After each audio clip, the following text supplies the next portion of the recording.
Welcome to your Colorado Weekly Avalanche Report. Welcoming back Deputy Director Brian Lazar of the Colorado Avalanche Information Center. Great to see you back this season. Oh, it's great to be back. I appreciate doing this with you all. It's great. Snow is already falling, and you just gave out your first winter snow alert. Can we dive right into this? Tell us about the conditions currently. Yeah, so we just started our regular forecasting operations, so you can expect the backcountry avalanche and weather forecast to come out daily. There is a change to what we've been doing in previous years, so you can still expect your backcountry avalanche weather forecast at 6 in the morning and by about 1 in the afternoon. But our backcountry avalanche forecasts are going to come out at 4:30 every day now, and they're going to forecast for the following 2 days.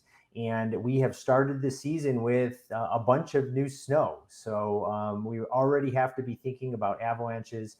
If we take a look over at our new homepage map here, you can see that we've got a variety of conditions. I'm just going to slide our welcome banner off to the right.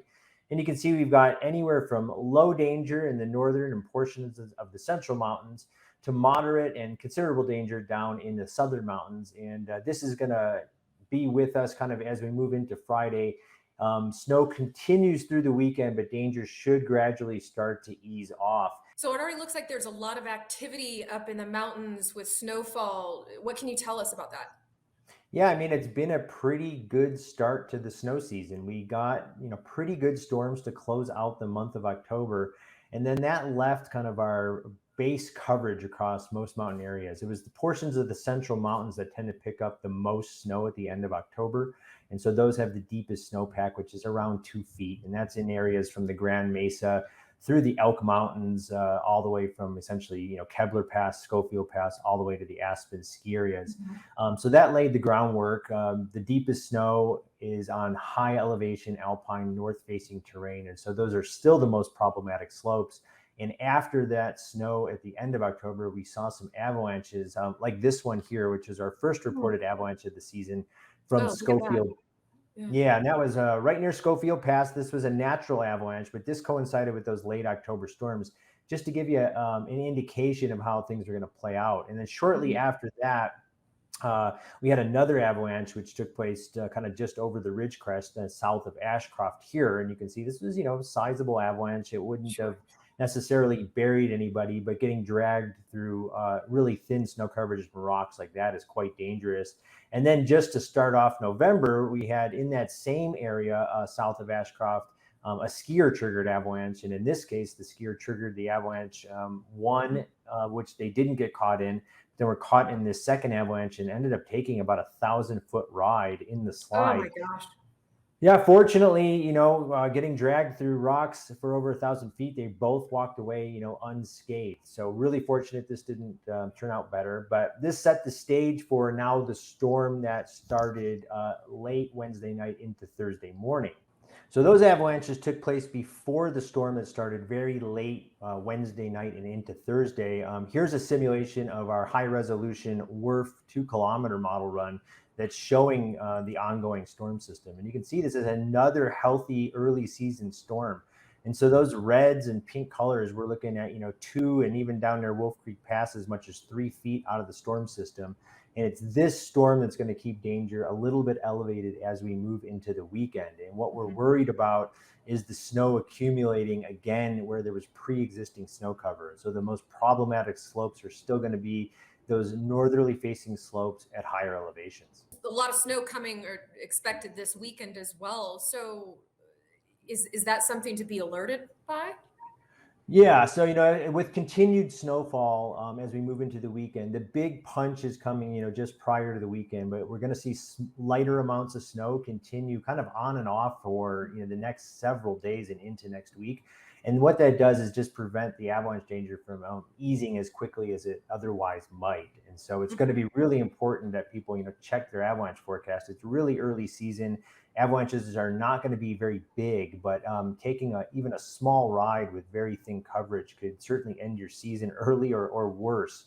You just got to think about even small, short rides. You're getting dragged through rocks, down timber, and other really shallowly buried obstacles. Yeah, that does not sound fun and highly dangerous. what can you tell us more about? I mean, I know there's a lot of expert skiers that are used to this kind of backcountry skiing and extreme sports, but what do you suggest for someone that's never gone out by themselves before? What would be the safety protocol and kind of the steps that you would recommend them to take? Yeah, so people are really interested in getting into the backcountry and getting into backcountry avalanche terrain. We really emphasize kind of three main legs of the stool. For example, one is get your forecast, and here's our new website, and you can see that you can get your forecast for any location you're going. You can simply click on the map. You can scroll in and out of our new website and pick any location that you're going to get your avalanche forecast. Like here, for example, is up near Berthoud Pass. And then the avalanche forecast details will expand out here on the tray. You can also get your forecast by searching for a place name up here in the search bar at the top of the page. But after you get your forecast, you actually need to get some avalanche rescue gear in case something goes wrong. And those three main required components are an avalanche transceiver, a shovel, and a probe. And that's just in case something goes wrong that you're able to rescue your companions. And then the last leg of that stool is getting some avalanche education. So we really recommend that people take a field-based recreational avalanche course, because it teaches you how to both use and interpret the avalanche forecast to make appropriate travel plans for the current conditions. And it also teaches you how to use and practice with that rescue gear. So it's really get the forecast, get your gear, and then get the training. But even before you take a full recreational course, you can find some pretty good resources right here on our website. So if you go under the help menu here, you can find links to basic backcountry avalanche safety, and this will take you to some other resources. There's some online learning and video options available. You can also come under our education page and click on resources, and this will get you an introduction into the tools and things available to help you prepare for backcountry travel. And if you want to get more information on how to use our products and navigate our new website, you can come down to the help menu here and click on using CAIC products, and there's a bunch of short tutorial videos that will help you. All very vital information, especially for people that are just beginning to get out there into the backcountry. Something just basic safety measures and protocols that you can take, and would probably not recommend going out by yourself for the first time. We really don't recommend going out into avalanche terrain by yourself ever. If it's fine to go out into the backcountry as long as you're avoiding avalanche terrain completely. And so you need to make sure you know how to identify avalanche terrain in order to avoid it. But if something goes wrong and you're all by yourself, there's very little recourse. And so we really do recommend, not only checking or carrying an avalanche transceiver, shovel, probe, but you're always going to be safer if you're traveling with a partner who knows how to use that stuff.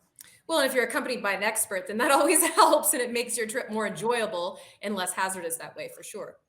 Yeah, you really want to trust your partners, and anyone you go out into the backcountry with, especially if you're entering avalanche terrain, you want to make sure that you both trust each other, that you both have a really similar level of risk acceptance, and that you really communicate openly and clearly.